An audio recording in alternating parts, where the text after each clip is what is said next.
Assalamualaikum warahmatullahi wabarakatuh. Saya Gilang Arbadani dengan NIM 2301010128 dari kelas 6A4 Manajemen. Di sini saya akan menjawab soal ujian akhir semester mata kuliah Pasar dan Analisis Digital. Dosen pengampu Bapak Dr. Ronald Aprianto, SE, MSI. Dengan soal berikut ini. 1. Berdasarkan deskripsi channel pemasaran digital, identifikasi tipe channel pemasaran digital apa yang digunakan dalam cerita ini. 2. Mengapa perusahaan ABC perlu melakukan analisis pemilihan channel pemasaran digital? 3. Jelaskan faktor yang perlu dipertimbangkan oleh perusahaan ABC dalam memilih channel pemasaran digital yang tepat. 4. Bagaimana perusahaan ABC dapat menggunakan hasil analisis pemilihan channel pemasaran digital untuk meningkatkan visibilitas dan penjualan produk mereka. Baiklah, saya akan menjawab dari 4 soal tersebut. Baiklah, saya akan menjawab pertanyaan soal nomor 1. Berdasarkan deskripsi cerita, terdapat tipe-tipe channel pemasaran digital yang dipertimbangkan oleh perusahaan ABC Media Sosial media marketing, menggunakan platform interaktif seperti Facebook, Instagram, Twitter, dan TikTok, membangun komunitas dan mengembangkan konten visual produk fashion, mesin pencari search engine marketing atau SEO, memanfaatkan Google, Bing, dan Yahoo untuk menjangkau konsumen yang aktif mencari produk pakaian, aksesoris, atau sepatu secara organik maupun berbayar email marketing, membangun daftar email pelanggan secara mandiri untuk mengirimkan promosi produk secara langsung, personal, dan reguler. Itu jawaban soal nomor 1. Oke, saya akan lanjutkan soal nomor 2.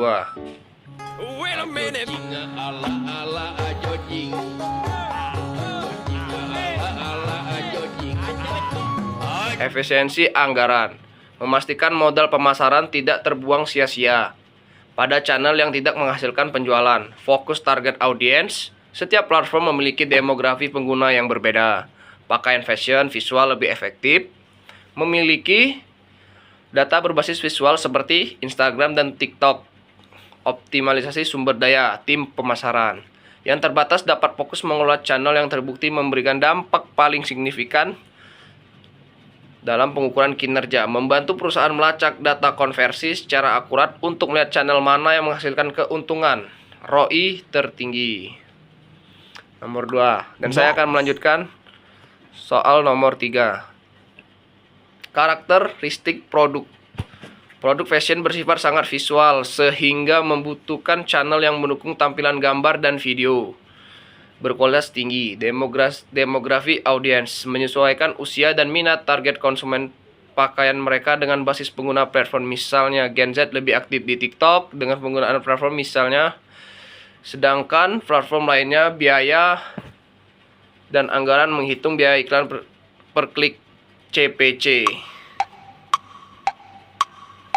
per 1000 tayangan di tiap platform. Strategi kompetitor. Menganalisis channel digital apa yang berhasil digunakan untuk merek fashion, pesaing, kemampuan tim, menilai keahlian internal, memproduksi konten seperti kemampuan membuat video pendek, kreatif, konten TikTok, dan Instagram Reels.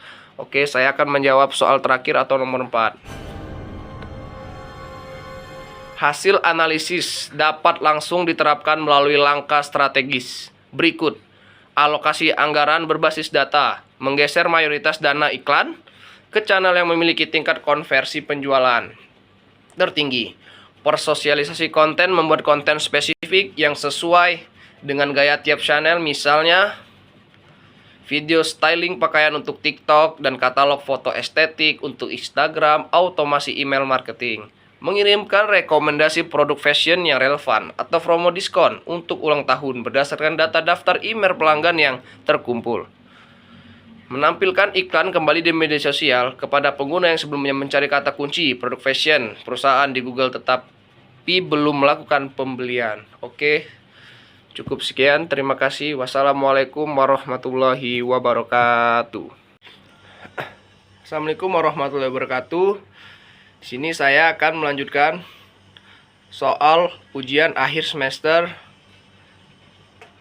mata kuliah strategi pemasaran. Oke, di sini saya akan menjawab 1. Strategi penargetan atau targeting dan posisi. Repositioning Coca-Cola menggunakan strategi penargetan pasar yang sangat luas atau pasar massal. Namun mereka juga melakukan reposisi secara berkala untuk tahap relevan. Dengan perubahan generasi, gaya hidup, dan tren kesehatan, misalnya meluncurkan Coca-Cola Zero Sugar untuk target konsumen yang peduli kesehatan. Hubungan dengan strategi periklanan. Periklanan merupakan alat utama untuk menyampaikan pesan reposisi tersebut kepada target pasar. Ketika Coca-Cola melakukan reposisi menjadi merek yang mendukung gaya hidup sehat atau keberagaman, tema periklanan mereka ikut berubah dari sekedar menyegarkan menjadi kampanye emosional yang inklusif. Contohnya kampanye Taste the Feeling atau Real Magic, hubungan dengan kesadaran merek atau brand awareness.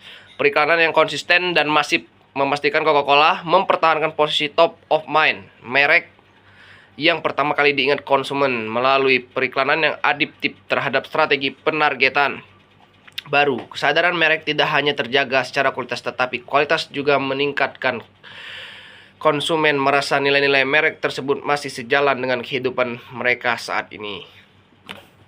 Oke, saya akan menjawab soal nomor 2. Strategi yang diterapkan adalah differentiated marketing, pemasaran terdiferensiasi, alasan atau penjelasan. Meskipun pada awalnya Coca-Cola dikenal menggunakan undifferentiated marketing, satu produk untuk semua orang, kini mereka telah beralih ke differentiated marketing. Coca-Cola membagi pasar ke dalam beberapa segmen dan menciptakan produk yang berbeda untuk setiap segmen tersebut. Contoh, penerapan Coca-Cola Original Taste untuk konsumen massal yang menyukai rasa klasik, autentik Coca-Cola yang manis.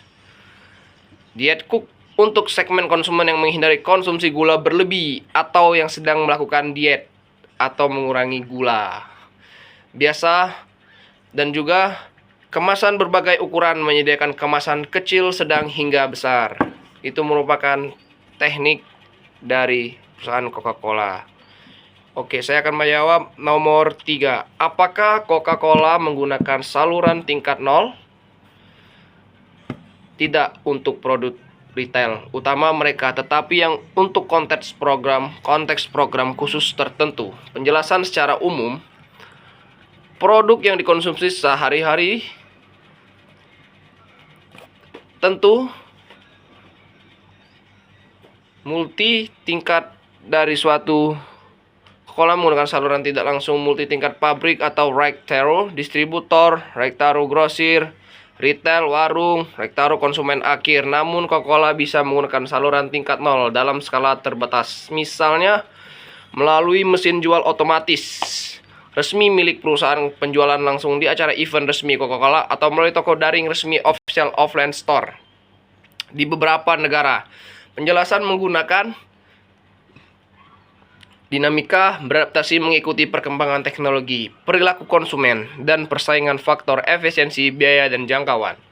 Produk Coca-Cola adalah barang kebutuhan sehari-hari, convenience goods, berbiaya rendah yang membutuhkan ketersediaan luas.